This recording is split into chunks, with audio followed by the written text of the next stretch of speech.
What up, what up, what up? It's your boy Roy, accompanied by the one, the only, the Dominican bad man, Sergio, aka the floor price guy, and we're Combat Sport Guys, coming back to you with another full card breakdown, this time in the form of Gabriel Bonfim taking on Randy Brown in a 5-round main event in the welterweight division. But before we do that, Halloween might be over, but spooky shit is still happening in the UFC. We'll get Oh into the boy. Isaac Bulgarian situation. We'll get into last week's card, how well we did on picks and bets. It was a solid night from us.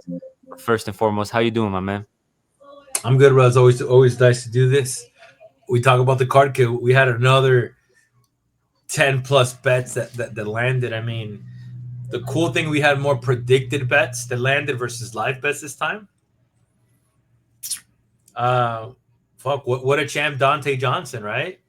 You got Dante Johnson with Norma Dumont plus 114, uh with Waldo Corsa plus 14 money line, Waldo Corsa 2. Not bad, champ. We got Johnson inside the distance. We got Radic. I mean, shout out to Radke. you, What did I Radke. tell you, Radke? He was going to come out smarter. He was going to come out with a better game plan. Both guys got knocked out fight prior. He was going to go back to his wrestling, his bread and butter. It's underrated. He kind of fell in love with that left hook, and he got it done. So, good call. How are you feeling after? No, you called the sub. How are you feeling Yeah, that's what I'm after? saying. How are you feeling at going to the third round? My Well, he boy was is. chasing it, so I was like, okay, so there's the possibility in the third round, that last minute, I was like, okay, he's looking for the back. He's going to get that choke locked in, and boom, final minute. That's all she wrote. So, It's a bad man. Well, yeah. he identified a weakness was on the ground. He almost took him Yeah. out in the first round too, right? Yeah. Would have been nice, a little first round submission. First round rounder. What we talked about Waldo's amazing performance with Waldo. Um, I think he gets Derek Lewis next. People are like, "Oh, put him Curtis Blade, bro. Curtis ain't gonna strike with that cat." I don't know. Well, they want to Cur- give him a wrestler that Curtis Blades hasn't wrestled in a long time, but they want to give him someone that's gonna be similar to Tom Aspinall in the sense that is gonna try to take him down, try to finish him. So Curtis Blades is probably the closest. Yeah, That's or sad give to him. say. That's sad to Or, say. yeah, I mean, and I think Waldo's above Curtis, if I'm not mistaken. Waldo's actually above Curtis now. But give him Derek Lewis. It's more name recognition. It's like Yeah, Garcia calling out Emmett versus Zalal. He's like, look, Zalal probably the better fighter, but I want Emmett has more value. Like yeah. fans want to see me get KO'd. Let's go. Also, Garcia money line, beautiful. Got him in there in the first round. Did not expect that. Onama looked like I said, bro. Onama starts slow. He starts slow. Um, Yeah. he was just he kept downloading, but Garcia was just like, what's up? Boom, Pop, pop, boom, pop, boom. pop. That jab. He just incorporated that jab Body. early on. That jab It to was body, good. and then that left put him down. Does not go the Norma distance. Dumont at a plus 2,000. Listen, guys, follow us at Combat Sport, guys. We are live on Threads, Where is it? Instagram, X, YouTube. Make sure you show some love. We don't charge you anything. We don't have a service. We have nothing to charge you for. What are we going to charge you for? Picks? Some of these cats are charging you 10, $20 for picks. We're giving you this data for free. Pre-fight and during the fight. Look at all that plus money we have on the board there. Make sure you follow us. Make sure you show some love. That's all we ask. We don't always get it right. This is a volatile sport. This is a volatile thing to bet on, right? You never know what's going to happen, especially with the Isaac Bulgarian situation. No one knew that was going to happen, right? No But anyways, way. we gave you Norma Dumont at a plus 2,000. What was the read on that? Give it away, man. Hedge your bet. I think I was hedging my bet. I looked at the Dante fight and I said to myself, "Fuck! Like, what's the situation going on?" Also, going into that round, it looked a little bit like it looked close, right? Vieira took the first round. Dumont took the second, but then the third, it was weird. But it's the same thing. Like what did Almeida versus Volkov teach us? That judges are looking for scoring, right? They're looking for activity. And also, fuck Gorimbo. I am betting. I did a little live bet on Gorimbo, bro. Bro, Why let do me you, why down. did he? I don't get why he wrestled. We'll talk about the fights after, but Talita Yeah, Alencar minus 115. yeah, You live took as that once well. it dropped, right? Yeah, well, exactly. But also because the other girl was having a little bit of success in the first round. Yeah. But then, like, bro, it's what we talked about on the show. You called this. It's like the IQ to like not like what are you doing clinching? with a fighter that could take you down. Yeah. You feel me? Timothy Kwamba, you called What I it. tell you, dropping down in weight, he looked good, man. From feather He to looked good. bantam. He looked good. The quick reaction for me was when Park was fading, and that was a quick tell. Going into the, and that's what I like. We talked about live betting all the time. But going to the second round, Kwamba's still a dog, but you see Park is not the same Park. So it's like we talk about it, conditioning. That's where I failed with Garimbo. I was like very pumped on Garimbo. Like I should have picked up in the first round that Garimbo went super aggressive, and after the second, that's all he had. He didn't have, but that's also IQ. I think Yeah, it's I don't also get why he IQ, wrestles with somebody who has BJJ, bro. but You're also clipping him, yeah. like what is going on? Jan Nascimento too. You thought Cody Durden was gonna come in and spoil the party? Nah. Negative. Like there was a point where Cody Durden ended up becoming the like a minus 200, because he was Yeah. aggressive. Well, that's And how he then always starts. You look at all his fights in the past. He starts. Same with yeah, Blackshear. Started off aggressive. That's how he normally starts, and then he kind yeah, of just fades away. but that's how he finished Matthew Chanel, right? Yeah. And then Matthew just kind of hovered in and gave us a mission. We'll talk about later. But yeah, minus 115. And Yadir Del Valle talked about this. Twitter was running wild. I told you Valle was winning, but without Isaac, without the whole investigation stuff and everything. But then you see Twitter, everybody saying, "Hey, this guy's gonna win, gonna win, gonna win." So what do I do? I'm like, let me throw $50. Let me chase it and see what happens. Chased it. My only regret, bro, was not betting in the first round or not betting more money. Yeah. It happens, man. But there are our bets that landed from last week. Solid night. I think out of 13 fights, I went 10 of 13. You went, I think, 8 or 9 of 13. So overall, solid night from the boys. We'll talk about these fights. Talita Alencar gets the third round submission over Ariane Cardosi. And, you kind of briefly mentioned it. It comes down to IQ, right? Why would you clinch with somebody who has the opportunity to muscle you down, take you down to the ground, and, start working for those submissions? And that's what happened in the third round, right? Early in the third round, she got the rear naked choke and made her tap, tap, tap, right? What did Yeah. you think of that fight? It was great. I mean, it was just like I said, low girl coming in, low IQ. It was. I really thought, and it looked like in the first she was going to take Mhm. over, but Yeah. then Alita just showed like I could take you down anytime. But then Yeah, why? Like, yeah, the lesson point is like, why did you wrestle when you had a clear advantage with the striking? That's all. exactly. And then next up, we had Sequan Ko taking on Phil Rowe. Hmm. Phil Rowe, I said, was going to be a lot of people's dog this week, but how good did Ko look, man? He had that jab going, that hook. He looked good, man. Well, we talked about it last show, and I told you I like guys with that are Yeah, rangy. But brother, Cole came in and like Habib, like, listen, bro, you're gonna take. I'm just gonna take you down. I'm just gonna smother you. yeah, It was sad, bro, because like going to the corner there, like you gotta knock him out. But then exactly. bro is like When stiff. you hear a coach say that to you, you're pretty much losing, No, right? bro. Like this is you're not knocking that dude out. That guy already fatigued you, bro. That guy Exactly. took you to waters. So Ko is starting to show us his full MMA arsenal, right? Like he came into the UFC being a knockout artist, right? Knocking people out. He's the Korean Mike Tyson, and now against Obanele, he showcased the grappling. He showcased it against Phil Rowe. So I'm excited to see what they give him and what he does next. Next up, we had this fight where we were on opposing ends: Alice Ardelian versus Montserrat Conejo Reese. You were on the side of Conejo Reese because of her training partners, the wrestling, all this stuff. You were mesmerized by all that, but it goes back to telling you, and then you validated it to me during the fight. You said she's too small, and that's what I said during the break. I was like, yeah, It's she's too small for the it, division, and her it just takedown showed entries you. aren't good. Alice on the feet is aggressive, right? She's a dog. She came after it. She had her bleeding, so solid win from Alice Ardelian. But what did you think about your girl, man? Bunny I, Rabbit. yeah, I mean, I was expecting more because like she faced higher opposition, but it wasn't enough. Like Alice looked like a way superior fighter, and I'm like, damn, it's insane. I don't know Yeah, what they're gonna do with her. Like they're gonna keep she Alice. think they're gonna keep Alice. No, they keep an Alice. Alice is getting heat, but Conejo, like, there needs to be an atom weight division. That division is too small for her. That's a, Yeah. like, man. And then next up, we had a split decision for Norma Dumont defeating Ketlin Vieira. I actually, after the third round, I thought I gave the nod to Vieira. I thought Vieira had done enough to win that fight. We had kind of talked about Norma's takedown defense, her counter striking, and her striking kind of showed in the third round. But man, was she easily taken down by Ketlin Vieira. I don't know if the year off had her a little rusty in the octagon, but she was taken down with ease.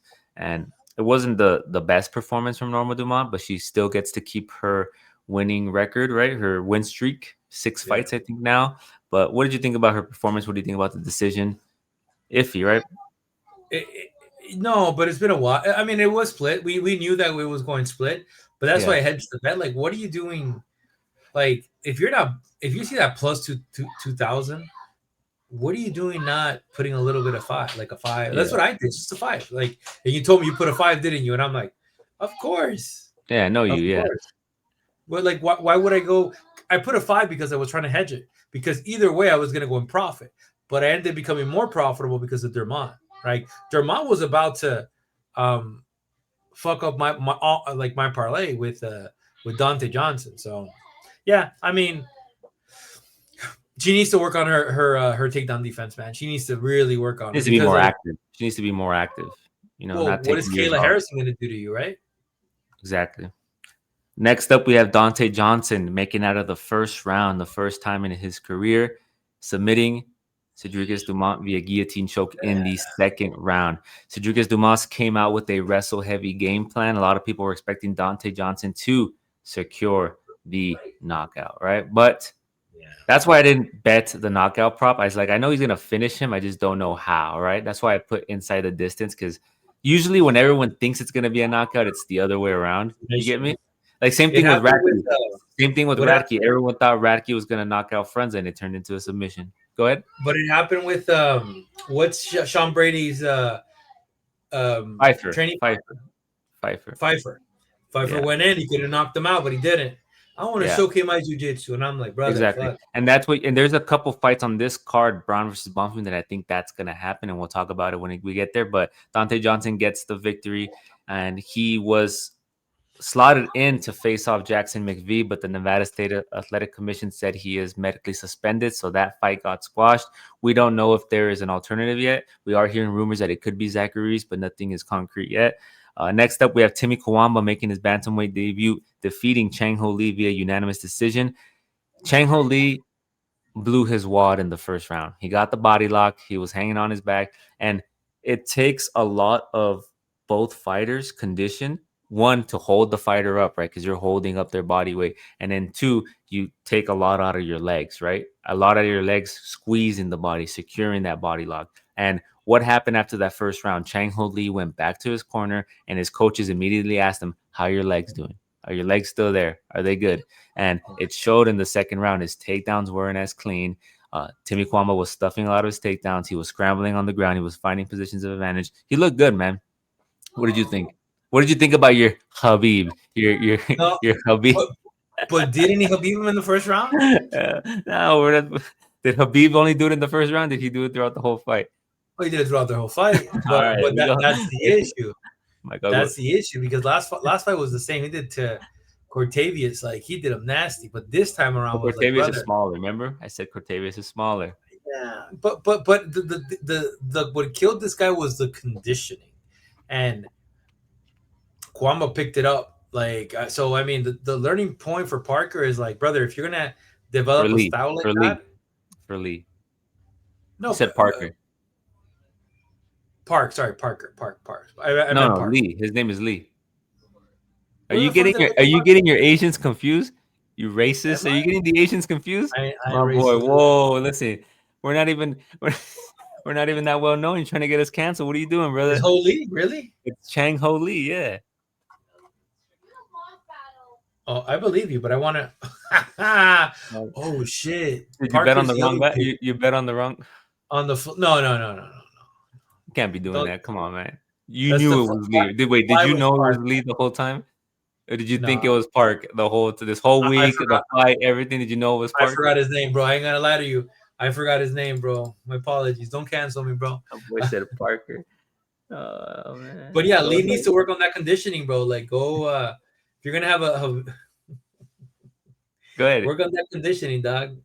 Yeah, get him a bike, right? What's your favorite thing? Buy him a treadmill. Buy him a treadmill. Bro, start running, bro. Start running. Yeah, start You know running what? and then well, go ahead. I'm sorry. You know what I would make him do, bro? I'd make him do what he did in the first round, then hop on the treadmill and run. Yeah, Like that's hop good. 5 minutes. Let's go, bro. You tired, bro? Then don't do that, bro. Learn how to jab. It's also too notable to say like where they're fighting from. Like Kawamba is resident of Las Vegas, so he has the PI at his at his what is the word I'm looking for? As He has expense. the PI at his advantage or whatever. Disposal. At his disposal, that's the word I was looking for. He has the PI at his disposal at any time, and also there's the Red Rock Canyon where the elevation is higher, so he's able to go run. He's able to do all these things, right? So it's one thing to note and one thing to say. Billy Alcana got the rear naked choke on Kevin Christian, where the referee missed the initial tap. What did you think about this fight, man? He What was did you think about looking, bro. Billy Christian was looking good until Kevin like Christian? you know what it is. I didn't bet on that Yeah. fight, but when I saw Billy throwing some jabs and I saw how close Lakana looked, I'm like, this is gonna be a little bit of an issue because he Yeah. like Lanana leaned, and then Billy did compromise him, but then you gotta be careful, man. You gotta be, you feel me? You gotta have his You chin mean is not Kevin? there too. Kevin, Huh? Kevin, Kevin. Kevin You, Christian. Why call it yeah, Billy? Kevin. Billy, sorry, Billy and Kana. No. Billy looked good. Billy looked good. Kevin was winning that round until he wasn't, right? Yeah, he was. The leg kicks were the differentiating factor too. Those leg kicks were effective. Yeah, the leg kick were paying due, but the referee, like he was out, he was tapping. My boy was not there, you know. Yeah. Uh, Alan Nascimento submitting Cody Durden. We said it a little bit earlier briefly. Cody Durden tends to come out aggressive in the first round. He has solid boxing. He's a fast twitch fighter, but what happens in all the fights? He ends up gassing out, withering away, losing positions. Alan Nascimento slowly was creeping in and got that anaconda choke. I'm not surprised. Are you? Nah, we're not. Like I was. That's why like when I went to the live betting and I'm like, okay, now I'm gonna get him at minus 115. Okay, because the one thing with this fighter, he does need to like the way he reacts to punches is not Well, good. we talked about it. His striking defense is not the best, right? There is a possibility where, and I know some people picked him right, where Durden can come out with the boxing and then clip him and then get the dub, right? But you're right. He doesn't react to punches well. Yeah, and for shooter ball, because that's Charles Oliveira. But like I Yeah, said, they're probably still harnessing him. They're working on his striking. After this, they're gonna be like, look, we gotta build you up a little bit more. The boxing. yeah. He's It a was big good. guy too. He's big for the division, in my Yeah, opinion. but the message for Cody Durden is like, brother, like you got to know how to tame your aggression because it literally cost them the fight. Like, bro, Nacimiento landed a counter, put him to sleep. But Like, sorry, he's also taking all these fights on short notice. He also tweeted. I don't know if you saw the tweet. He said, "I'll see you in Qatar," indicating that he's going to fight on the Qatar card, which is a few weeks away. my boy So at this point he he's not needs to gonna be take. in the He's trying to be UFC. like Kevin Holland, and he also tweeted, "I'm the Kevin Holland of the division." Nah, brother, we like fighters that win fights, brother. Yeah, Don't the Kevin Holland it's he's down too, eh? yeah. He He's said, down I'm too. I'm the Kevin Holland man." Anyways, Charles Radke versus Daniel Frunza. This is a fight where we talked about the IQ of both fighters, right? Both coming off of knockouts, seeing how they approach this fight. Daniel Frunza does have a weak chin, in my opinion. He does get tagged. He does get dropped. He got dropped multiple times by Reese McKee. And then in comes Charles Radke, who got brutally beat by Mike Malott. But that was an enemy territory. I don't knock him too much for that, right? You have the crowd. There's all these other elements that could affect you. But he came out, looked good in the first round. You said he almost put him out in the first round. And then he started getting the wrestling going. He started using that jiu-jitsu. He got the submission finish in the third round for a plus 500. What did you think, my man? Dominant performance. I mean, look, took him down Forza didn't know what to do. Fruza, he didn't, and that's two finishes in a row, man. Yep, two You finishes in got a to you row. got to step up. You got to step up. Well, one thing we're learning is maybe on the Dana White Contender Series, there's a lot of recency bias that comes into these guys because they go on the Dana White Contender Series and the fights aren't as competitive, right? One of the things we talk about often is that Dana White Contender Series is turning into a knockout or bust, right? If you don't Yeah, knock out your opponent, you don't get signed, right? If you have unless the fight is spectacular where they sign both guys and it's a decision where they're both bloody, but for the most part, it's knockout or bust. So the level of competition is a big jump from Dana White Contender Series, and that's not the UFC. That's just Dana White. You know, you're yeah, trying out for the UFC. They're taking all these regional guys and they're trying out, and then you fight someone that's been in the UFC, a veteran. So the jump is pretty pretty steep, right? It's a big jump. So we're seeing that a lot of these guys that look good on the Contender Series, they get a knockout, they get starched, or they get slept, or they don't perform or live up to the expectations that people have set for them. So it's an interesting thing that I'm starting to look at and starting to think like, okay, yeah. why is everyone so It's big on happening this? for a while. Yeah, Yeah, but then you have a Dante Johnson that comes in and of course, because yeah, of course that too. murks everybody up. But he marked the Sajikis Dumas. You know, the guy's a middleweight. What do you think a DDP will do to him, To Dante? he's not ready for that yet. He's not I'm just ready saying, for. like, what would you think like a DDP would do to him, or a Oh, Anthony Hernandez, or a Rene De Ritter? You get me?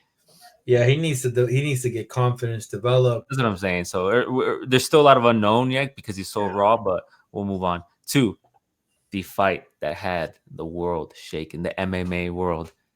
Isaac Dogarian losing to Yader Devaya via rear naked choke. So let me set it up, okay? Hours prior to the fight, a lot of money came in on Yader Devaye at the sports books to defeat Isaac Dogarian, not only on the money line, but also the first round submission prop bets. A lot of money came in, right? I don't know the amount, but I would imagine it's over six figures. And generally, when that stuff like that happens, these sport books have compliance that they have to abide by, and it flags certain things, right? So immediately got flagged.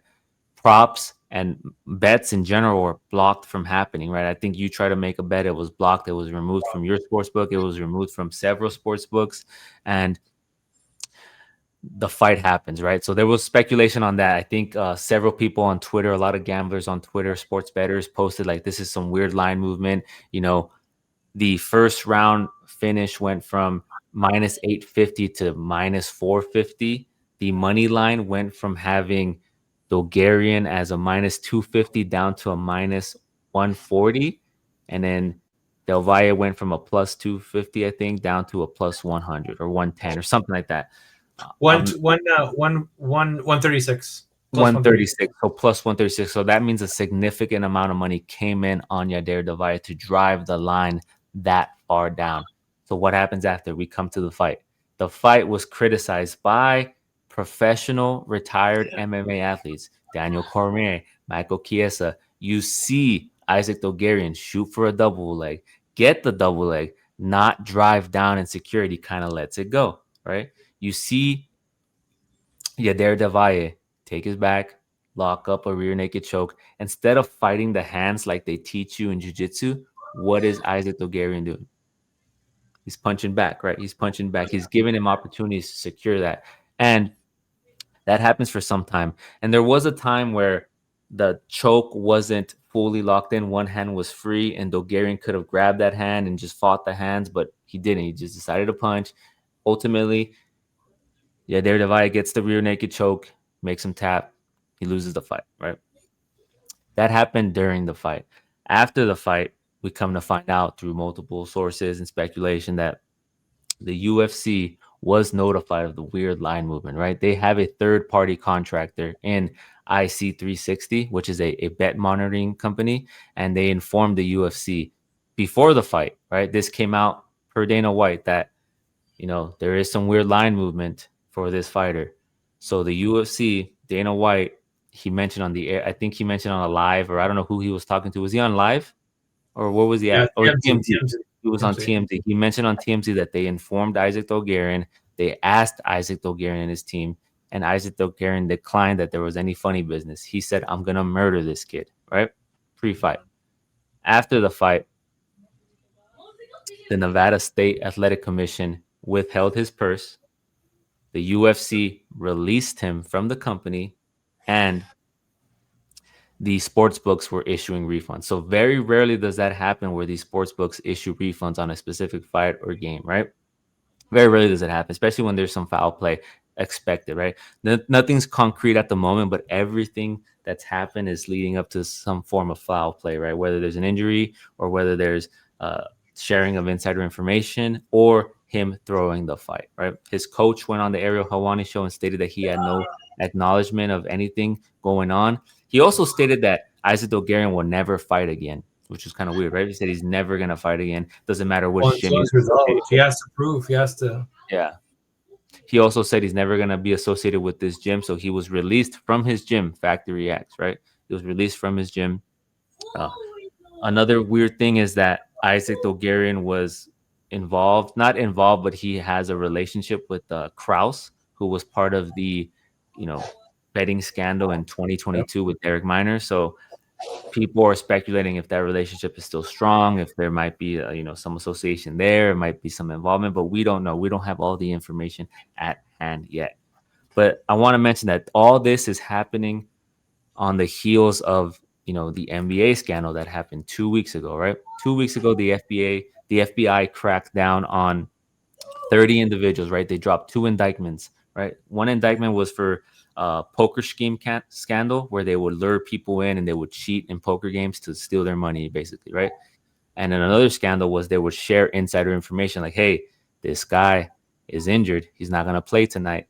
Hammer the over, right? Stuff like that, right? Or this guy's going to not drop 40 points. So, it had players who are currently in the NBA, former players, and a coach involved in that. So the FBI is already hot on this gambling thing. So I would imagine they're going to dig deep into the UFC and see if there's other instances. Several fighters have came out and said, hey, I've been approached. I've been approached to throw fights, but my integrity and morals will not allow me to do so. Stuff of that regard. What are your thoughts on this whole thing? Obviously, the story is still developing. We're still learning things, but what do you make of all this, man? Nah, bro, just like, here's the thing about it. When the commission, like, we're gonna help withhold your pay, I'm pretty positive he made more than 70,000, 100,000. Like, if I'm risking my career and I know this could go bust, he probably bet on himself via a third party member. We don't know, but if you're gonna bet, you're not gonna do it for nickels, bro. Like, it's also your career. You're gonna go big. So there was even like I heard there was a bet in the first round for $250,000. Yeah. We got to see where that clears. What's the name? Because one of the things these organizations that monitor this, they said that those accounts were opened up fresh. That's it. Like, and so you gotta like backtrack. You gotta, I hope for their good they don't have any like texting, because bro, it doesn't matter if you delete it. Like, that's just still in the and you Oh yeah. like that could be subpoenaed in for your mobile provider. Yeah. So I don't know. It doesn't matter. Like, I just hope he gets paid, bro. Like, I'll be honest with you, bro. You hope he gets paid? Is that what you said? Yeah, because this guy's gonna have to go back to work somewhere else. This guy What can't go to another organization.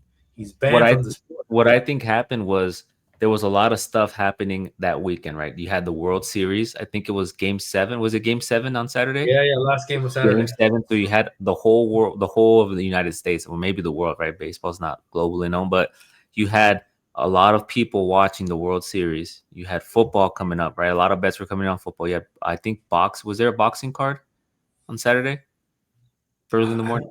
I don't know. Maybe. But you had all these other events, right? So not a lot of people care about a UFC fight night, right? So their mistake was making that bet hours before, right? Putting in the money hour before. So they probably thought they can get away with it, but not knowing that these sports books and all these all these apps that we use, they flag suspicious behavior, right? So Yeah. if you're hammering an underdog fighter minutes, hours before a fight for an X amount of money, that's gonna be flagged and it's gonna have to go through compliance, and they're gonna look through you, right, and investigate you, and an internal end, and then involve the authorities. So interesting, right? And then we saw a tweet go out from I believe an individual named Harry Mack, talking Yeah, about how 100 fights have been flagged. They're gonna look into 100 fights. Possibly this is all. I mean, haven't yeah. confirmed it. Speculation. And then Yeah. they're gonna look into Jason Herzog, right? His refereeing. So, do you think? Let me ask you this. This is the question I want to ask you. Do you think this is an isolated incident in which Isaac Dolgarian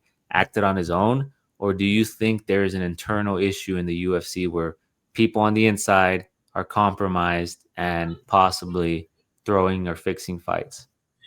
I mean, let's hope for our sake it isn't, because then sports betting for fighters gets dicey, right? It gets a little Yeah, bit dicey, and then here's the thing about it: if this is happening, why does DraftKings sponsor with the UFC? They're just gonna probably pull their contract because that's how they make money, right? yeah. So I think they'll reinforce the code of conduct. Fight like they'll get a pep talk about. The thing is, like, you gotta, like I said, that's why I told you. I hope Isaac make money, because if he didn't, they're gonna drive through the fact that you're going to be an example. I don't think Darren Miner was an example. They cut him, but he wasn't an example. Like, you cut him, you give him some jail. Bro, that constitutes jail time. Yeah, you go to prison. You go to federal Or prison. prison, right? The thing, and then you got to feel for, like, well, not feel, because a lot of people lost money, but like, that's what I'm saying, bro. Like, I really hope that he made more than 100K, 200K, more than 500,000, bro, because it is not worth your career. You Like, so you're basically saying that you hope the money is good enough to where it made it worth it for him, but because he took such a big risk, but he's not what's the getting that money, bro. You don't think they're monitoring his crypto accounts if he has to forfeit all pay that him up? cash? You pay him cash, bro. You have the bookie come in, like how easy it is for little bro to go into a, let's say, put a bet, gets investigated, no sign of communication, cashes it out, goes to the guy and gives him X No, amount. I don't think the books allowed the people who bet to cash out. I think But yeah, you can, the big dollar amounts, well, they probably withheld upon it. They probably upon withheld review, it. they're gonna have to review. Well, they're gonna Exactly. have to So I don't ask think they got why. cashed out. Well, and like, look, imagine, because, champ, I went online and I put money. But what if I would have won a little bit more DGen, and I have access to 5K, and I put 5K in? You're gonna hold me for getting information that's out there, right? Like, that's because it was only losses. Yeah, but I think Big amount, yeah, big I amounts of don't work. I don't know how much money they put. They put in a big amount of money. I'm talking like they could have put in 250K. You don't know, you know? Bro. You know what's sad about this is that going forward now, if you're a fighter and you're interacting, for example, like, we do a lot of, like, interviews with fighters, but like, it, they might start, declining, interacting with betters, because maybe this guy told you to, I'm gonna give you a fight. You feel me? Yeah, and there have been instances where fighters shout out sports bettors. You get me? Like I saw a clip where they did a montage of fighters shouting out like skinny bets, sports bets. Yeah. Like you also have fighters. Onama did. You also have Onama did. You also have fighters who are associated with DJs who gamble, right? Like you, Morcano, Gilbert Wakanda. Burns, to do podcasts with an individual who loves to bet big, right? Who always uses his influence to hammer the Morcano sub, hammer the Morcano sub, stuff like that, right? Yeah. I don't know. It's going to be interesting what happens, what adjustments they make, what changes come. I do think that and I agree with you. I do think that there is going to be changes to adverts in the future because those adverts can sway decisions, right? If you have the UFC telling you, hey, the under is a minus 120, it looks good, it looks profitable. So it kind of influences people unknowingly. You get me? So I don't know. It's going to be interesting to see what happens there. See if certain props might be eliminated, right? To prevent these type I of don't think things. props get eliminated. I don't think props will get eliminated. Some props do get eliminated. Some props will, because this betting on the UFC became legal when did it become legal?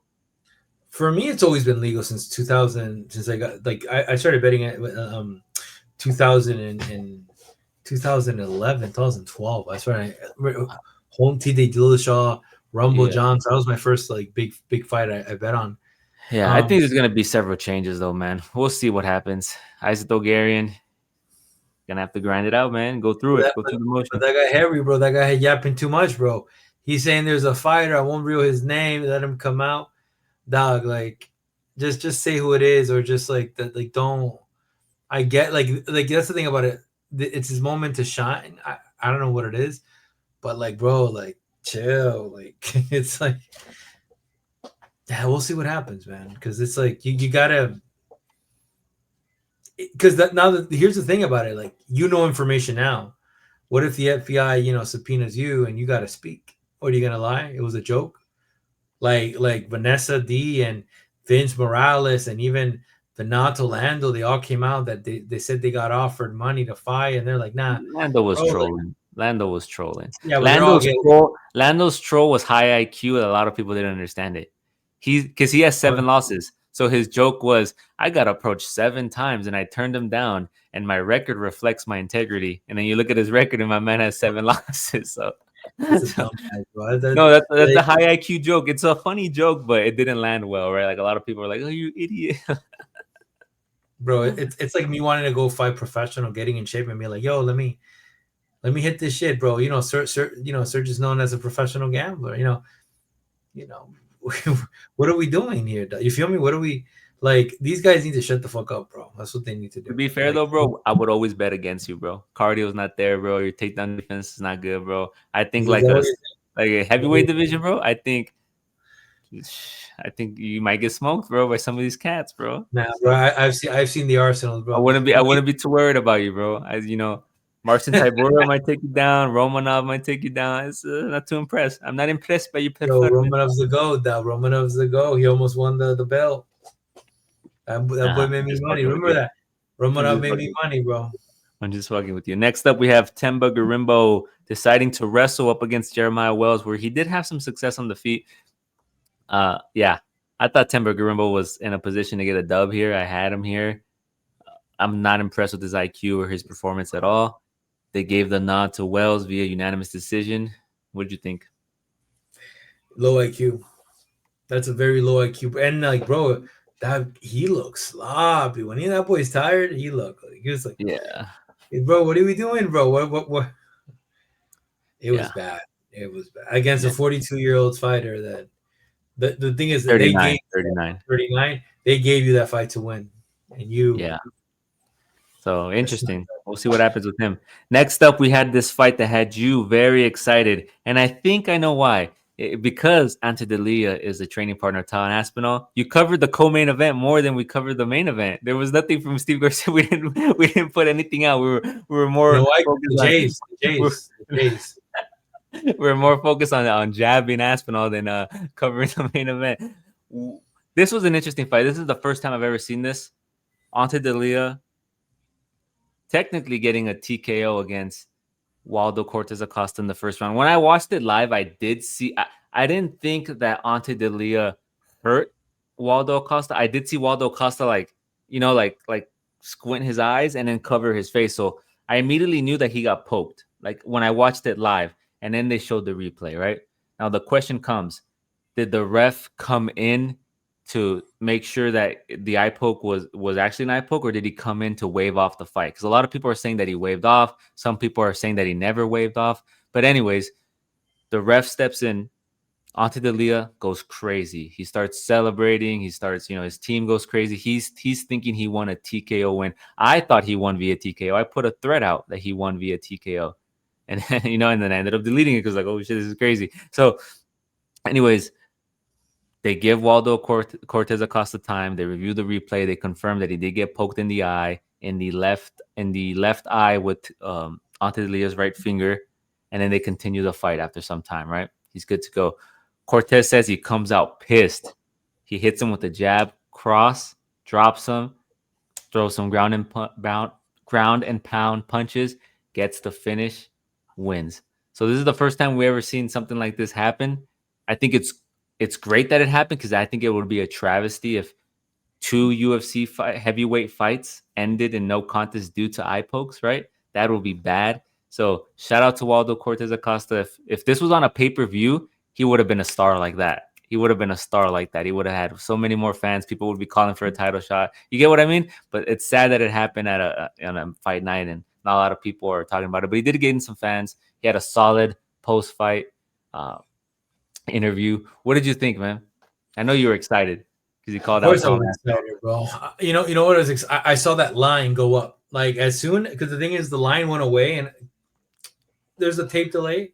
So when the light goes away, it's typically because there's a finish, and the line went away, and I see that, but then the line comes back, and then bro, you see all this money going into Ante, like it's insane, like because it was close, right? It was very kind of like 115, 115. All of a sudden, after the eye poke, Waldo's compromised. Minus 2,000. Minus 200. I don't know, man. Auntie, like, bro, talk shit about, I've never poked a fighter. There you go. You poked him. Yeah. Like, and, coming from the Aspinall camp, it is disappointing, right? Because it could happen. Like, I think Tom, I don't like how Tom handled it. Like, I get it, he's poked and everything, but bro, that's the sport. Like, and look, like, it might be different, but that's the difference of a fighter that basically said, "Hey, give me a second." Like he was like, "I can't see."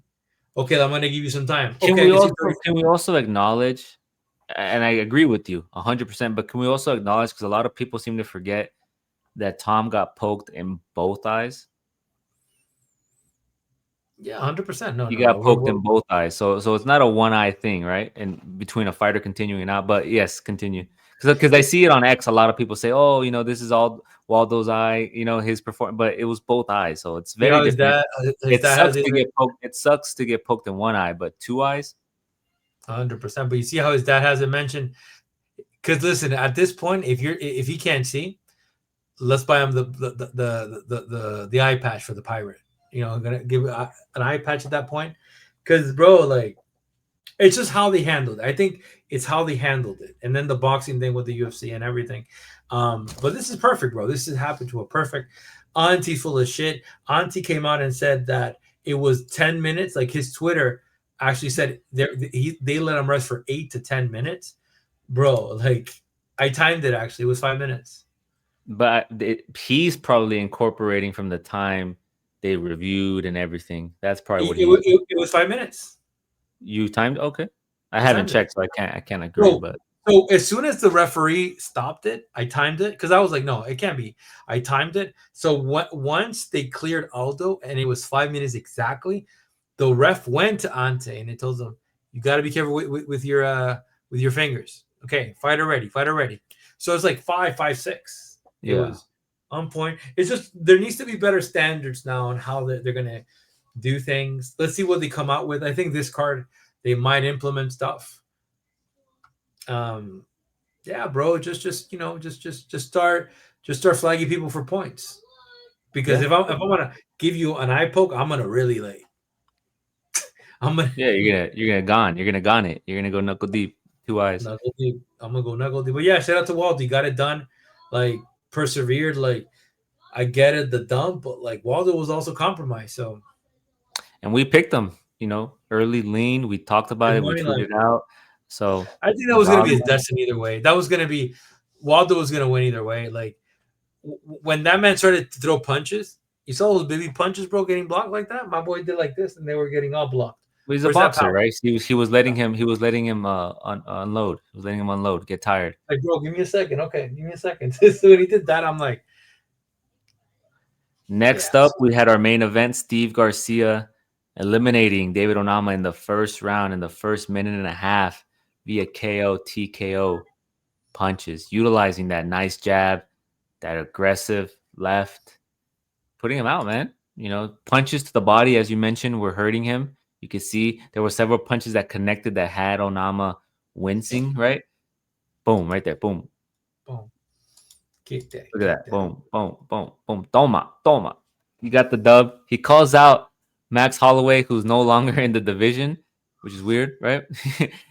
Unless he would move up to fight him. But I think the obvious fight to make next is Gene Silva versus Steve Garcia. I said it prior, right? If he wins, that's all violent. I think you could do that as Yeah.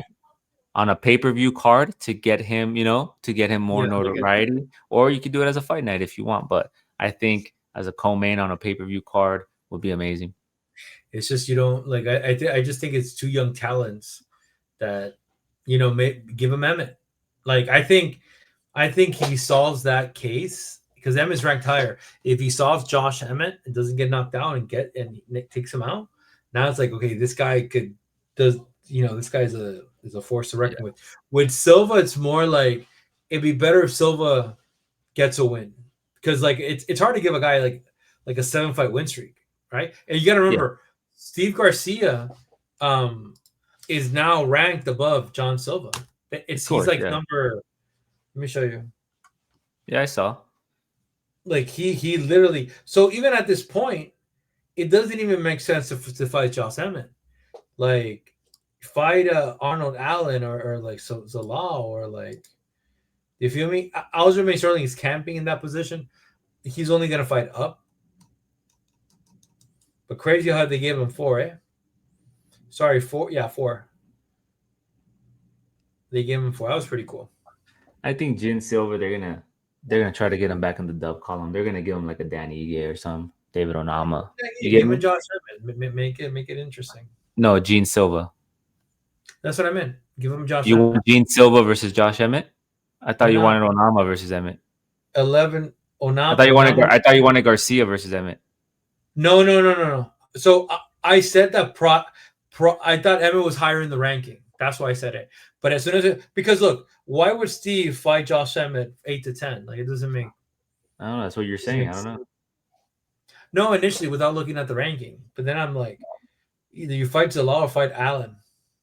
Yeah, but they don't always fight up the ranks, bro. They always give something in the Oh, top. but he what do you call it? Onama was below him. Sorry, was below him, and he gave Onama a shot. So that's why I think he gets to pick now. So hopefully, let's see. They'll probably give him some options. We'll see what happens. Right on. We'll move on to this next card. We spent about 46 minutes on this. Let's move on to the UFC Fight Night. Brown versus Bonfim. Kicking off the card, we have Miles Johns taking on Daniel Marcos. Okay, let's see. Let me go up to my notes. Sorry about that. So Miles Johns last lost to Gene Matsumoto in a close split decision. He is a wrestler who has good striking and throws with power. He will probably look to land some significant strikes and secure some takedowns. I think he does, however, slow down as the fight progresses, right? Marcos last time out lost to Montel Jackson, who's a long, lengthy guy, via unanimous decision where he threw under 100 strikes and tried to grapple. He tried to get the grappling going. He wasn't throwing with much volume, throwing with much output. He has, however, really nice boxing. He has a boxing background, throws with good technique, and has nice combinations. His takedown defense is also really good. So I think he's going to be the better striker here, right? Whereas Miles Johns looks to land power, looks to secure takedowns. I think Daniel Marcos is going to be able to stuff some takedowns, get a really nice flow going, land some nice combinations. I think he's going to win a decision here. I think this is a good spot for Daniel Marcos. This is a good opponent for him to get back in the dub column. I don't think he looked like himself, and that was his first time tasting defeat. So we'll see how he comes back from that. But I'm going to pick Daniel Marcos to get a decision win over Miles Johns. Yeah, and Montel Jackson, I mean, like he looked very good, and Montel propelled into fighting this guy. What do you call it? Davison. God of War. Yeah, God of War. And we knew it was going to be a little bit too much for him. We knew it was going to be a lot. But yeah, I expect Daniel Marcos to get the win here. I thought Johns was going to be a little bit smaller, but apparently they're almost sized up the same. I want to see how they kind of look. This is Marcos' fight to win if he doesn't gas, right? I would also be concerned if, like, to see what type of power does Johns throw at Marcos as well. Well, let's see how they stick. Also, their reach is identical. Their height is identical. Yeah, we'll see. See. Next up, we have some women getting after it. Tisha Pennington taking on Denise Gomes. They are 11 years apart in age. Tisha Pennington, formerly known as Tisha Torres, has good footwork, solid striking. She throws with volume. She has a good stand-up game. Doesn't necessarily offensively wrestle. Her technical striking is good. She has a background in Taekwondo where she's a black belt, and she has a Muay Thai background as well. solid takedown defense. Gomes is an aggressive striker with a Muay Thai background, known for his aggressive combinations and devastating power. Last time out, she KO'd Elise Reed, right? And then prior to that, so let's look at her. She's evolving, is what I'm trying to get at here. Let me pull up her record here. So she KO'd Elise Reed, right? Where Elise Reed tasted some of her power and tried to get the grappling going, was unsuccessful. She beat Carolina Kowalkiewicz via unanimous decision. She beat Eduardo Mora via split decision, where Eduardo Mora tried to incorporate a grapple heavy game plan, and her takedown defense looked a little better in that fight. Against Angela Hill, she was taken down. She wasn't able to figure that out, and then she lost to Gigi Kanutu via heel hook in a grappling match, it looks like. So you look at Tisha Pennington, man. She's been a dog in her past couple fights, and she's kind of overcame that adversity and got the job done, right? Against Carla Esparza, right? A lot of people were expecting her to get taken down and get controlled, but she got the nod there. Against Luana Pinheiro, which was her previous fight in May, she won via unanimous decision, right? She was touching her up on the feet. She had losses to Tabitha Ritchie and Mackenzie Dern, but those are people who are in the upper echelon of the division. So I think this is a savvy vet going up against like a up and comer. I think Tisha Pennington is a good dog here. I'm gonna probably go with her to kind of move around, utilize that footwork. Yeah, because Denise Gomes has Jessica Andrade in her corner. They kind of have the similar style, right? Now, Denise Gomes can muscle some takedowns, can try to get some takedowns, but I think the footwork and the striking, she's gonna outpoint her. I see Tisha Pennington kind of moving around the octagon. It's a smaller octagon. Denise Gomes chasing her, right? Trying to get into the clinch, trying to get into the pocket. So I'm gonna go with Pennington here. I'm gonna go with Gomez, but this is a live bet fight. This is a fight that I'm gonna see how good Tisha comes in the first. I want to see how it evolves. Gomez comes in. I mean, look, that fight with Angela Hill, we both had the Gomez winning, if I'm not mistaken. I don't think we were recording then. This is 2023. You're thinking of another girl. You're thinking of Souza. They look alike. Yes. They have short hair. You're thinking of Souza. That's crazy, bro. Listen, brother, you got to get your people. You're confusing people, brother. What are we doing? I know her. She's basically, what do you call it? Like Andrade, but it moves a little bit more than Andrade. Yeah. I'm gonna go with Gomez here. Right now, Gomez is sitting at a minus 185. I think there's value there, but like I said, I already locked on my bets. I'm looking for this one. I'm gonna be looking at the money line. I want to see what my girl's gonna get me. Like, yeah, I already have Daniel Marcos in a parlay, a plus 6,666 parlay. Let's go. Right on. So you're going with because you got a bet and you're going with Gomez. Okay. Right on. We'll move on to our next fight. Josh Hoke taking on Max Jimenez. What do you think about this? Break it down. The American Colby Covington, right? Because you can't have a more what is it? What's the word here? Like when I forget the word. You can't have a more patriotic individual. Or what are you looking for? Like a little bit corny. But yeah, no, he faces basically Max Gimme. Max Gimme hasn't really, fought in like lower organizations. There's film of him, but if you're looking to see the style, bro, this guy's gonna shoot. This guy's gonna shoot and gonna try to take him down. He has good wrestling, good takedown defense. His composure is pretty good, but I think it's safe to say this is a heavyweight version of Colby Covington, but a little bit more aggressive with finishes. In terms of how he fights or how he talks? How he fights and talks too. Okay, yeah. Hokit is coming off of the Contender Series where he dropped that he's the one that dropped that post-fight speech, right? Saying, I want to fight everybody. I want to fight all these people. And he started naming out all these people that can get him canceled, right? In this day and age, you got to be careful. He's a former NFL player. Actually, if you didn't know, he was a fullback for the Cardinals. He competed for a national wrestling championship. He's a 2-time national NCAA Division I All-American. He's got fast hands, can secure takedowns if needed, and looks to control you once the fight is on the ground. Jimenez is a black belt in Brazilian Jiu-Jitsu. He has a solid ground game off his back. He doesn't have the best takedown entries, but does secure them. He throws wild strikes and has some pop behind him. I think in this fight, Hoke is going to be the more athletic of the two. He's going to be Yeah. the better striker of the two, and he's going to be able to secure takedowns. Jimenez off his back, it's going to be interesting to see how he's going to look for submissions or work off his back, right? But I think Hoke just has a more versatile game, right? In terms of finding different ways to win, right? He can either control him, drag out a decision, or starch him, knock him out, right? We have seen Jimenez lose to people with a negative differential in their win and losses, right? Let me pull it up here. Yeah, he got submitted by Nick Rodriguez, and that was in a grappling match, though. He got KO'd by David White. He got What Max, right? this Jimenez. Yeah, yeah. Yeah, That's the thing, right? Like that's why, like, right now, Josh is sitting at a minus 425. I picked them up in the parlay. I think I have two parlays with him. I have a 5 pick parlay for this one, champ. yeah. But I also have, oh yeah, I have him on two parlays. I have him on a Ricky Simone parlay, and I have him on a 5 pick parlay. Nice. Yeah, I think he's a good lock for the night. Contingent upon he goes to what he's known for, is like, brother, go get dirty out there. Don't be trying to K1 strike with this guy. Yeah. Next up, we have, so we're both going with Josh Hoke to get it done. Next up, we have some women bantamweight going after it. We have Mayra Bueno Silva taking on Jacqueline Cavalcante.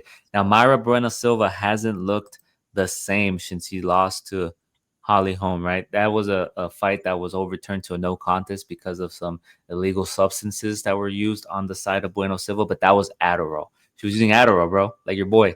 I won't say their name, but he was using Adderall. Was it Adderall? Really? Yeah, it was Adderall. Damn. So since then, she's lost to Raquel Pennington, Macy Chiasson, Jasmine Jazz Duvicious. She's going up against Jacqueline Cavalcante. But, looking at Silva's game, right? She lost last time out to Jasmine, Jazzy Baby, who she's a decent striker who has a solid Brazilian Jiu-Jitsu background. But her issue is she doesn't have the offensive grappling to secure the takedowns to get her Jiu-Jitsu going. And she struggles to get people to the ground. She does chase submissions, however, when she is on the ground. You saw that against Jasmine, right? She was trying to throw up submissions and whatnot.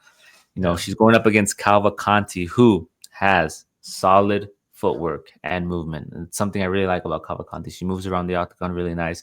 She utilizes her length well and fights at range. She is technical and does apply pressure and a pace, but she prefers to utilize the movement and pick you apart. She is coming off a win against Julia Avila via unanimous decision, where she was taken down early, but looked better on the feet and eventually got the nod, right? That was Julia Avila's last fight, right? The panda, what's her name? The trash panda? Or what's her name?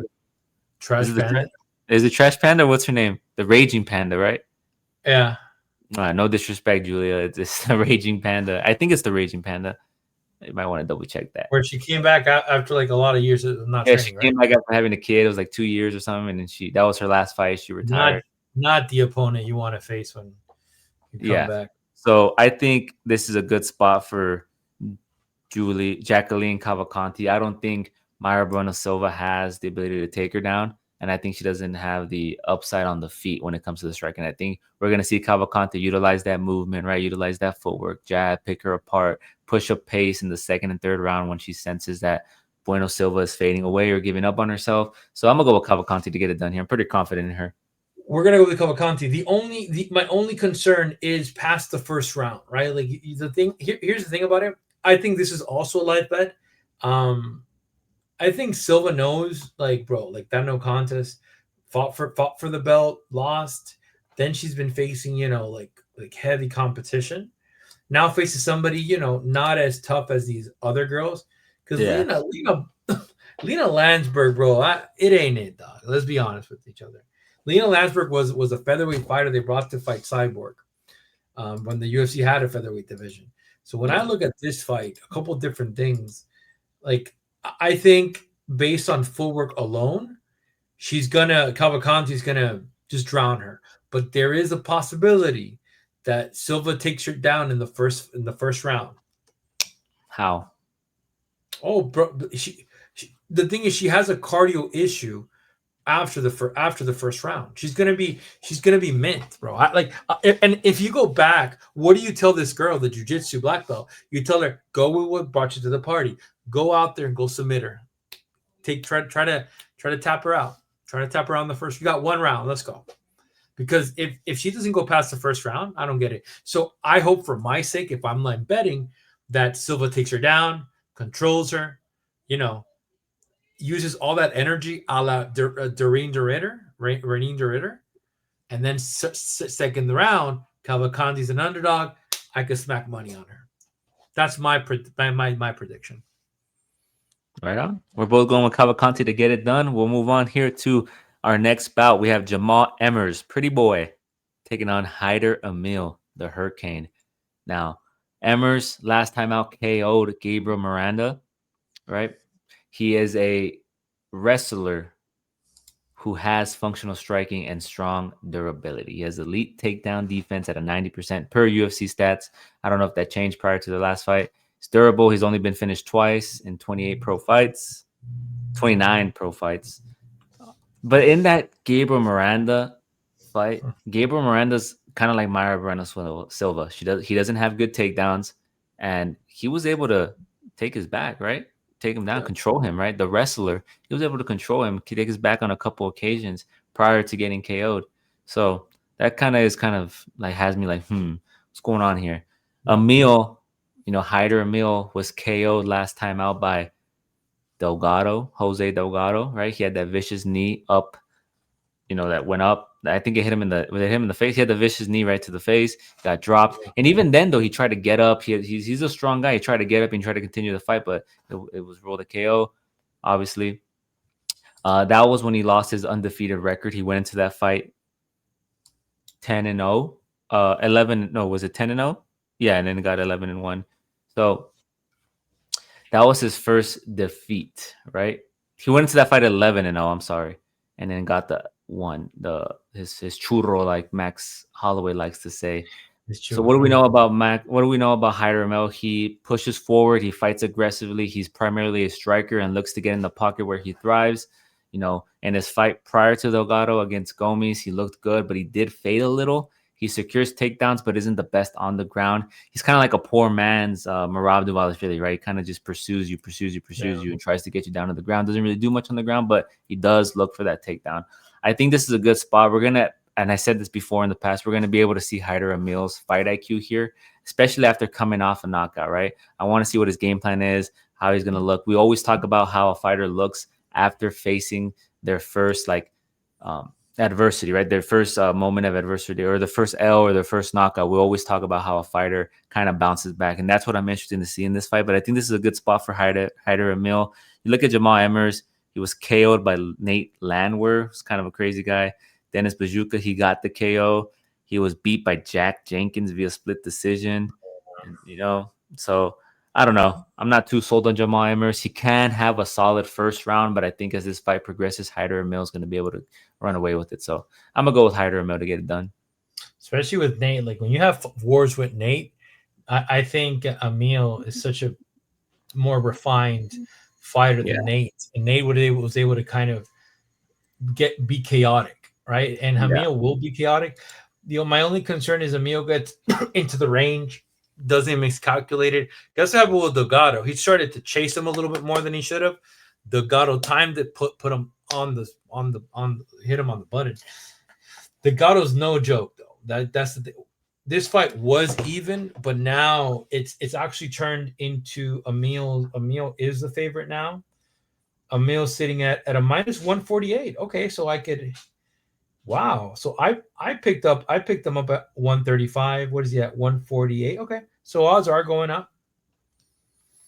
Depending on how my parlay goes, I might put a little bit more a money line on Emil. I think he does good. I think the kid is gonna come back. It's been 4 months. It wasn't like a stiff knockout either, champ. Yeah. So I think we're going for Emil. Emil has the potential to put him out. I like him here. Just tire him out, bro. Just tire him out. That's all you got to do.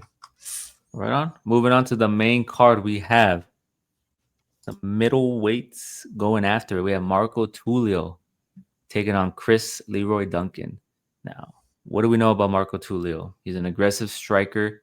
He has that approach. He's a better technical striker. He's an efficient striker. He's well-rounded, athletic, and he's a shoot to box guy, right? He's good on the ground. He has the jiu-jitsu. We haven't been able to see it, but he did talk about it last time out. He said, it's unfortunate that I'm able to showcase my full arsenal, but I have a lot I want to show you guys. So I'm going to believe him in that, right? Yeah. He can scramble and bring the fight back to its feet if needed. His takedown defense hasn't been tested in the UFC yet. Last time out, he beat Tresean Gore via KO. Christian Leroy Duncan, he's well-rounded. He's got good striking. He's fast and has decent grappling. He has crisp technique, fight IQ, and finishing ability. Last time out, he KO'd Eric Anders in their bout. And before that, he looked a little gun-shy against, was it Pavlovich? Let me see. Who was the guy he fought before that? I forget his name. Pulyaev. He was hesitant in that unanimous decision win at UFC London. But, we have seen Leroy Duncan get pressured and get into a fist fight with Gregory Rodriguez, who ended up having him turn into a grappler, right? Christian Leroy Duncan leaned on the grappling in that fight. And then we got Marco Tulio here. He does give up some height, 2 inches, and does give up some reach. I know you're thinking of that. You're looking at that. You're looking at the odds. But I think we're going to see a lot of people are going to expect Tulio to piece him up, get a KO. But I think this fight finds its way to the ground. I think Duncan tastes the power, right, and the aggression from Tulio and starts to incorporate some takedowns and then gets this fight to the ground because we haven't seen Tulio tested on the ground truly in the UFC. So I think Tulio's going to be able to showcase his Brazilian Jiu-Jitsu. He's a shoot-to-box guy. Diego Lima, Charles Oliveira. I think we're going to be able to see him work some submissions. I think he gets him out of there, man, via sub, if not a decision. But I think we're going to be surprised, right? So I'm going to go with Tulio here to get a finish over Leroy Duncan. I know it's crazy. Leroy Duncan's good. He's big, but he's already been in Vegas too, right? He's been in Vegas since before Norma Dumont's fight. So he's been in Vegas for 4 weeks. He's been using the PI. He's adjusted to the time change. I don't know when Leroy Duncan got in. So I'm counting that he's already adjusted. He's figured it out. He's acclimated to the elevation, all that bullshit, right? So I'm going to go with Tulio to get it done. Yeah, I mean, look, I'm going to side for Duncan. I just like his last performance. I was going to pick Tulio. Tulio has a better shot. I want to see if the odds have kind of have the margins have increased because this is it might be a live bet fight, champ. Let me check the odds. Oh, 100%. Yeah, 100%. 185 plus one plus 154 for Duncan. I want to see how the first round goes. The only thing I didn't like about Marco Tulio is that he was getting tired against his battle with Tresean Gore. There was a little bit of fatigue. That being said, he's a big fighter. I want to see the caliber. I want to see how both of them look. I'm going to say with Duncan right now. Tresean Gore did come in overweight for that fight too. It was his last fight. He did, right? He did? Yeah, it was bigger in that fight. Not a good thing when they do that. Yeah, I want to see how they look in the weigh-in, champ. I'm going to go with Duncan for now. But why are you going to go with Duncan? Because of the odds or for what reason? No, I just like how he handled Anders. And Anders, to me, to an extent, he's at the end of his career. I want to be that. I mean, I want to be respectful. Like, he was able to handle them very good. I expected Anders to win by chaotic fashion. But then Duncan ended up landing a spinning elbow. So if Duncan is able to kind of keep him in range with the jab, let me look at the leg reach, right? That's why I have this up because with this I could kind of look at the leg reach and see. So it's really the reach that has an advantage. Like I expect Tulio to kind of kick him to work off because Tulio's a good kicker. Yeah, man. This fight, like, oh man, it is a close fight, man. You see here he's the more active fighter. Takedown defense is going to be very good on this guy. I'm going to go with Duncan. I have a feeling. Yeah, and I would advise anybody to not throw Tulio in any parlays. This fight should be a lot closer than what it actually is. But I'm going to side with Tulio. You're going to side with Duncan. We'll move on to a grappler's delight in Ricky Simone taking on Hayoni Barcelos. Barcelos, a little older. He's going on a little run here. Barcelos is 38 years old. He's 3 of 5 in his last 5. He's a Brazilian national wrestling champ, I think 5 times, if I'm not mistaken. He has good striking, leg kicks, and can grapple if he senses your takedown defense is weak. He does well in controlling his opponents. He beat Cody Garbrandt last time out, where his cardio, you know, outlasted Garbrandt, right? Garbrandt had a good first round, and then he kind of just took over after that. He Yeah. beat Peyton Talbot prior to that, where he was a big underdog, and he kind of just dismantled him, took him down, controlled him, right? Prior to that, he beat Christian Quinones via submission, rear naked choke. He's going up against Ricky Simone, who's a pressure grappler with knockout power. He's durable, good cardio, and has the gas tank. He uses his striking to set up his takedowns and level change. Last time beat short notice Cameron Smotherman via unanimous decision, right? Where he told him, "Hey, I'm the police. You're under arrest." When he put him up against the cage, remember that? And then prior to that, he showcased his knockout power when he knocked out Javid Basharat, where he was an underdog at home in Oregon. I believe it was somewhere in Oregon, right? I forget where they were fighting. It was no Seattle. It was somewhere in Seattle. I apologize. His hometown, right? His hometown. Hometown in Seattle. And then prior to that, he lost to Vinicius Oliveira, lock dog, but that guy's on his way to being in the top 10, top 5. Mario Bautista, who just fought the former number one contender, the former title challenger, and Umar Nurmagomedov, and then Yadong Song, who's in the top 5. So he's fought some tough competition. I'm going to go with Ricky Simone here. I think his pressure is going to be too much, and his gas tank has enough to, bang with Barcelos. I think he's going to be consistently pursuing the takedown. He's going to bring it, and he has the advantage on the feet. So I'm going to go with Ricky Simone here. I like him here. Well, and he has enough to sway his what do you call it? To kind of yeah, he's very goes. This is pre-pandemic. He's not the fighter here because look who he beat, right? Yeah. He was getting his ass whooped though. He was getting Marab was touching that boy up. I'm gonna go with Ricky Simone. I think out of both of them, that's the thing. These Brazilian bros, bro's 38, but he's actually 28 and in condition. 28. He's probably 48, bro. He's probably doing a Jose Aldo, man. Jose Aldo. Conditioning years. This guy's young. But I just think Ricky has shown a little bit more. Ricky's aggressive though. The thing is, bro, Cody Durden was able to piece him up in the first round, and Cody wasn't it's not the Cody Durden that started in the UFC. You feel me? But that's not why I'm picking. I'm just picking because I just like Ricky's power. I'm gonna like Ricky's wrestling. I'm gonna go with Ricky Simone. I have Ricky Simone in a parlay with Josh, and I have him also on the plus 666 parlay. Let's go. Right on. We're both going with Ricky Simone. We'll move on here to our next bout. We have Ismael Bonfim, one half of the Bonfim brothers, taking on Chris Taco Padilla. Taco. Bonfim is a good striker with a kickboxing background. He knocked out Terrence McKinney in his debut, but Terrence McKinney does get knocked. He either knocks you out in the first round or he gets knocked out, right? He has good cardio, but has been questioned whether he's him or not. His striking against Pichel looked good. He kept the pressure throughout the fight and attacked the body, finishing up top pretty consistently. Against Nazim Sadikov, it was a weird situation where he got poked in the eye or a strike hurt him or something like that. And then in between the round, there was some miscommunication with the doctor and the referee. He wasn't understanding. He said, "Can he continue?" He said, "Yes." They took it as no, right? And the fight was stopped via doctor stoppage, right? Kind of a weird ending. You get me? He was the favorite in that fight. I think Sadikov was the dog, so you cashed out on that. He's going up against Taco Padilla, who's well-rounded. He has the wrestling background. He can scrap and he can strike. In his 2 fights in the UFC, we saw him mainly strike, right? Against Rongju, he kind of hit him with that vicious elbow on the inside, right? That forearm on the inside the clinch.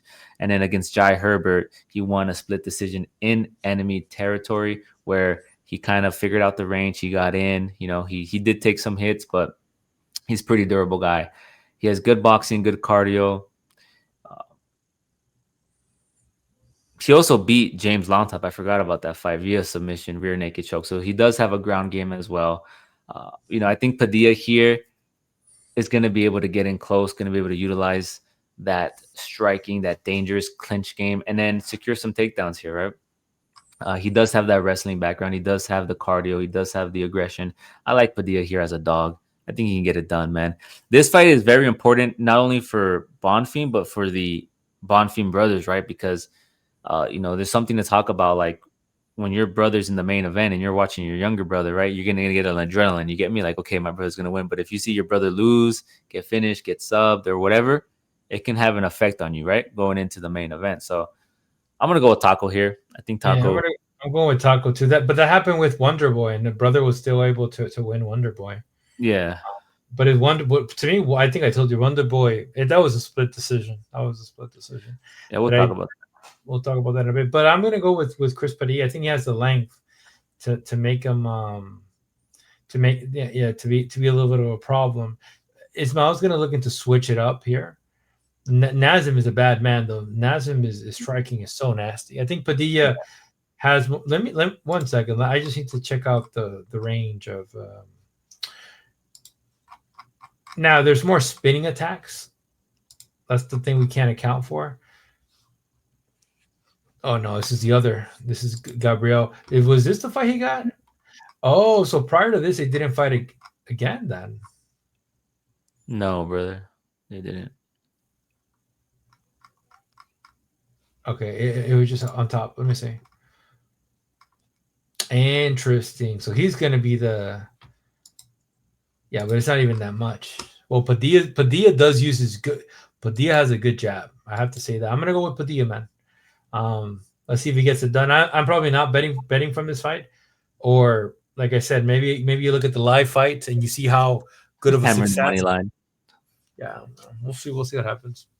We'll see. We're both going with Taco Padilla to continue his win streak in the UFC and get it done. Move Yes, on sir. to our next bout. Muslim Salikov, King of Kung Fu, taking on Eros Medic, the doctor.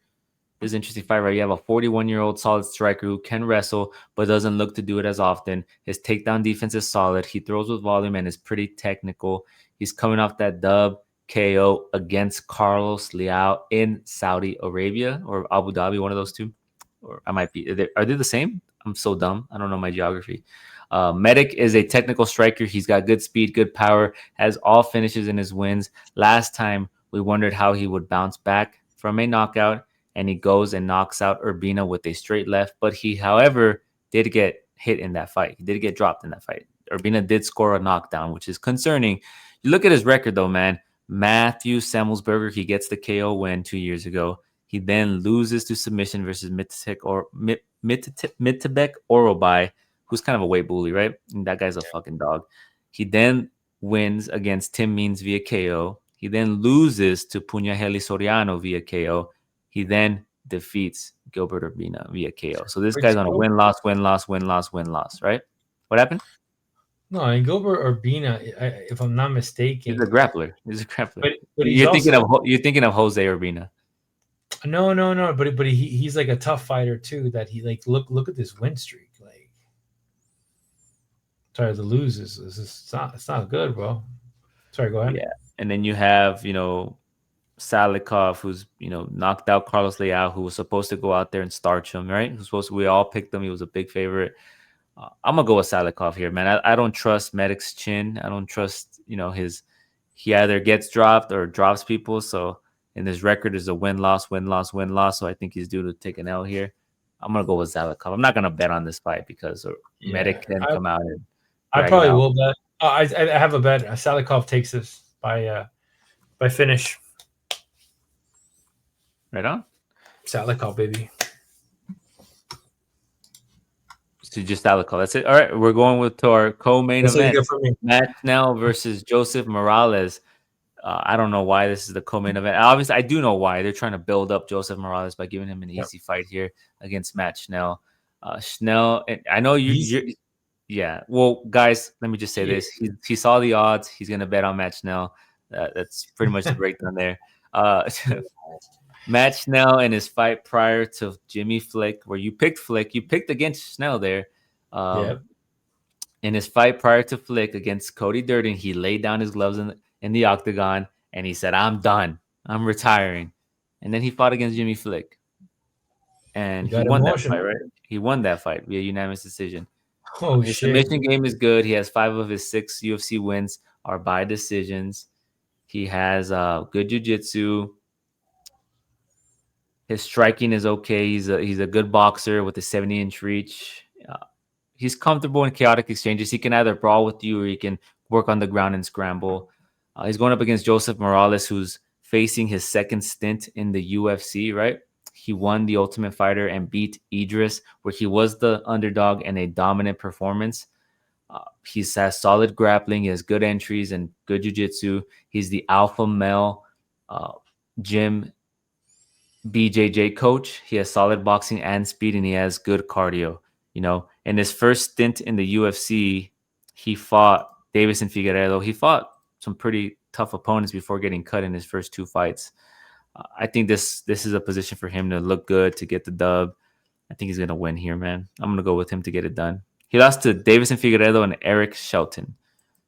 So yeah, and like, look, Morales looked good. This was why I'm going with this is 5 rounds. This is 5 rounds. Or is it 3? No, sorry, 3 rounds. 3 rounds. Yeah, it was 3 rounds. Yeah, I mean the team alpha male stuff. Like the he's come back. He's looked very, very good. I just think Chanel. Be honest, brother. Be honest, brother. I'm telling you, he retired emotional. So if you ask me, this is what happened. These two fight, Matthew Nicolau and like Steve Erceg, were good challenges. Going to the Cody Durden fight, I don't think it was that locked in. Lost, wasn't retired, got emotional, came back, and kind of worked on his wrestling a bit. I have to say, like I like Jimmy Flick was a little bit of an issue taking him down, and he did have success in the first round, right? If I'm not mistaken. Who, Jimmy Flick? Yeah, until he tried picking him up. He got tired a little bit. So here's what's interesting about this fight. The odds have already excelled Matt to 300+300. He's You're licking your lips. You're licking your lips. Just be honest to people, bro. Yeah. I mean, look, the thing is, like, the momentum is with Joseph. Like, if Matt, what is Matt Chanel's state of mind? That's all I'm worried about. Like, that's like, because the thing is, when he fought this motherfucker, Aldi, I know Matt Chanel is going to have more takedown defense and better grappling than Alibi. And Alibi did get tired. So he got him tired, submitted him. So I don't think Matt Chanel gets finished here. I could be wrong, but let's see. So you're picking Matt Chanel? Fuck yeah.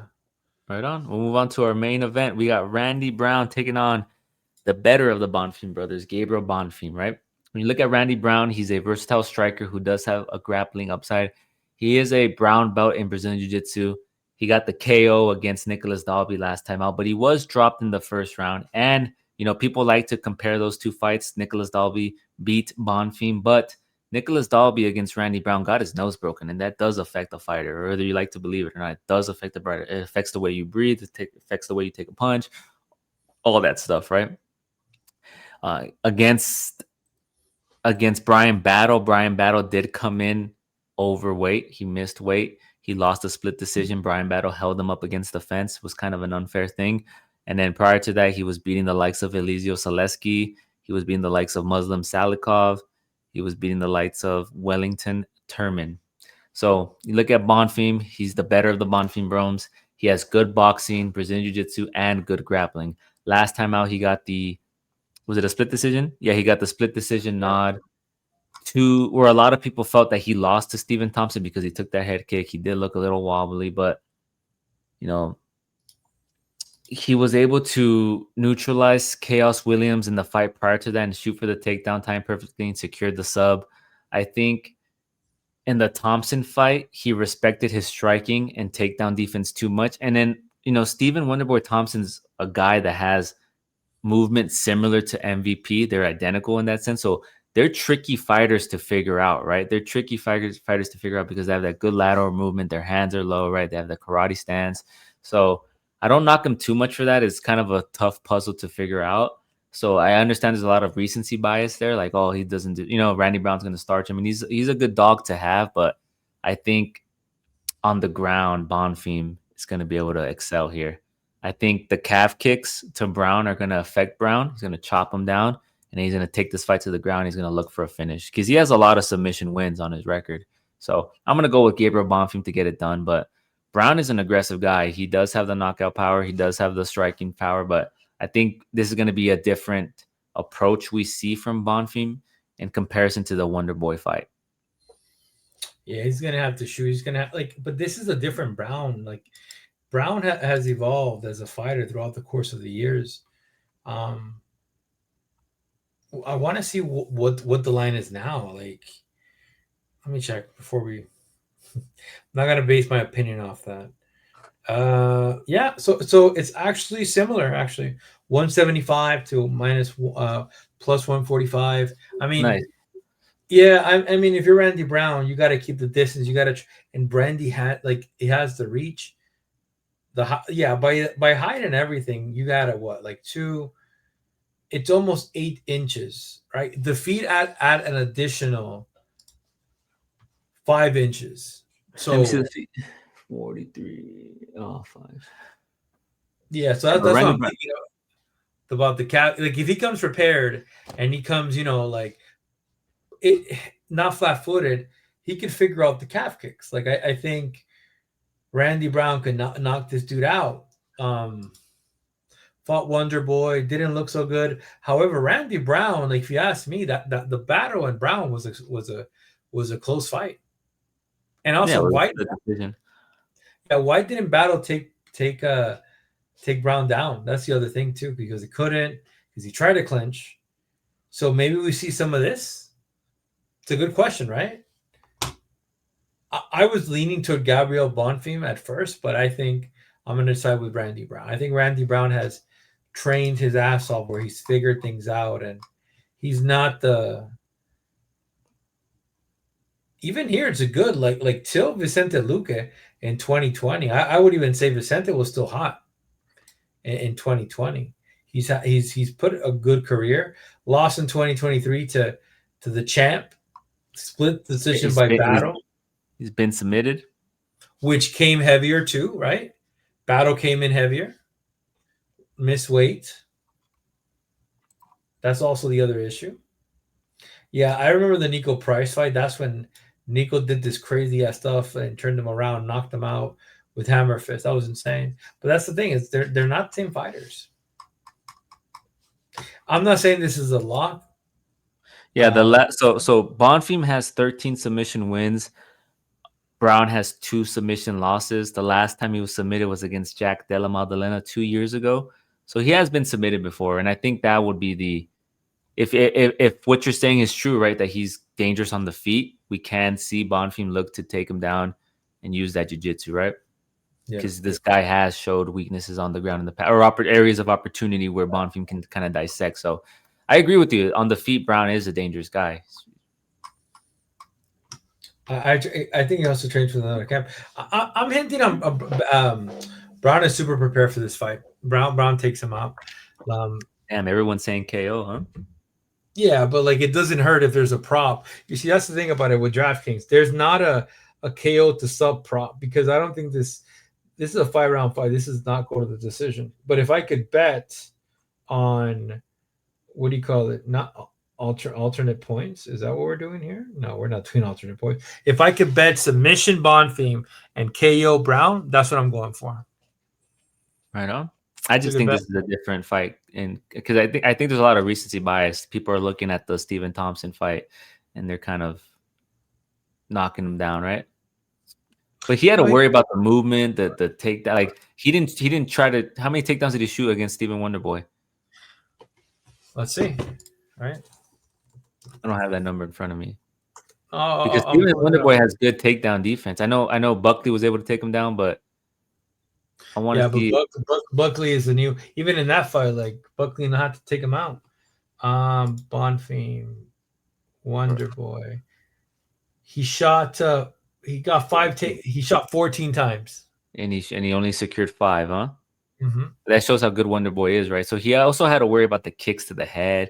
Wonderboy's a dangerous cat, even at 42 or however old he is. Shot 4 times to 5.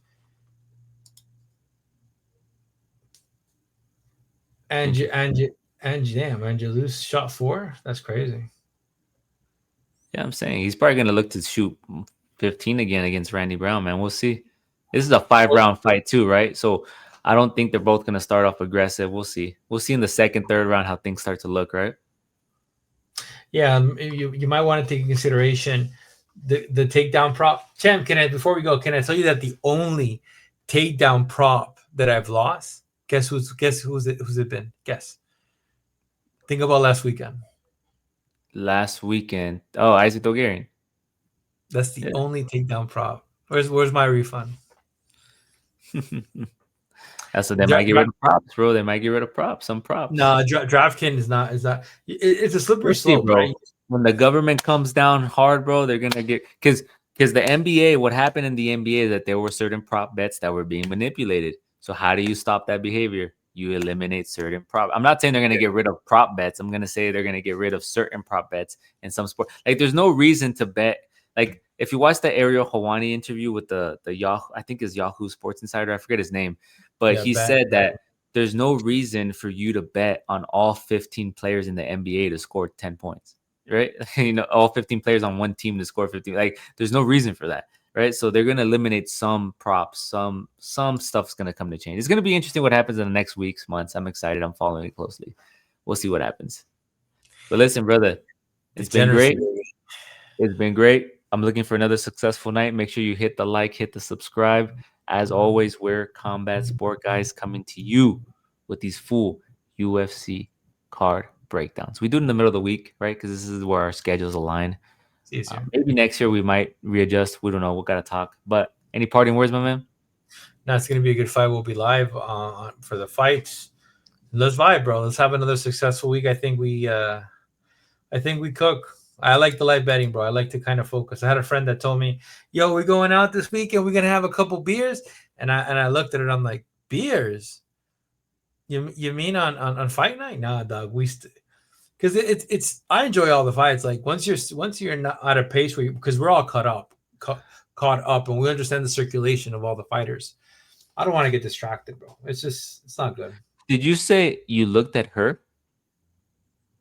or What do you him? mean? You said when your friend invited you for beers, you said you looked at her or him? Yeah, her. We're not doing Oh, that oh, she invited you for beers, eh? thing here, bro. Listen, What do brother. you think? I Don't don't don't, have don't female friends, bro? What's going on? listen, brother. No comment. All right, guys.